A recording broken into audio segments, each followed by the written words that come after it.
గగన్ పెద్ద ఆఫీస్ ఛాంబర్లో తన తోటి వాళ్ళతో పాటు కూర్చుని ఉంటాడు.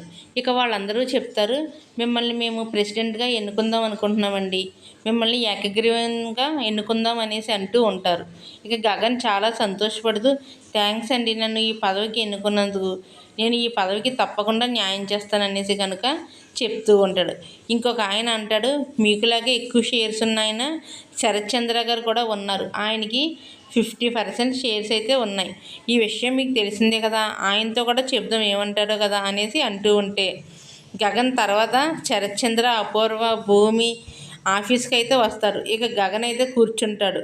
తర్వాత శరత్ చంద్ర కూర్చున్న తర్వాత అందరూ చెప్తారు, మేమందరం కలిసి గగన్ని ప్రెసిడెంట్ కింద ఇతన్ని ఎన్నుకుందాం, మీ ఓటు ఎవరికి అనేసి అడుగుతారు. ఇప్పుడు నిర్ణయం నాది కాదు, ఆస్తి నా పేరు మీద లేదు, మొత్తం భూమికే రాసేసాను, అందుకని షేర్స్ అన్నీ భూమి పేరు మీద ఉన్నాయి కాబట్టి ఏ డిసిషన్ భూమే తీసుకోవాలి, అందుకని నేను ఏం మాట్లాడను అని శరత్ చంద్ర చాలా పద్ధతిగా చెప్తాడు.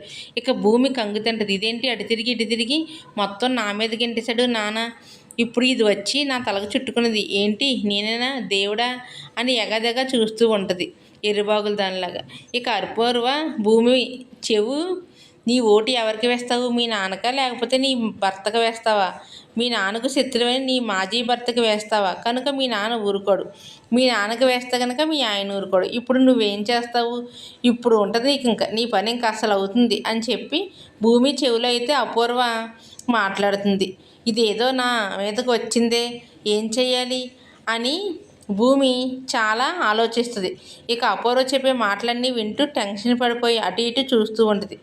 శరత్ చంద్ర అయితే మామూలుగా ఉంటాడు, కానీ గగన మాత్రం భూమి వైపు చాలా కోపంగా చూస్తూ ఉంటాడు. నాకు వేయకపోతే నీ పని దబిడి అన్నట్లుగా చూస్తాడు. ఇంకా ఏం జరుగుతుందో అని ఇదంతా ప్రోమో అని కింద మనం చెప్పుకోవచ్చు.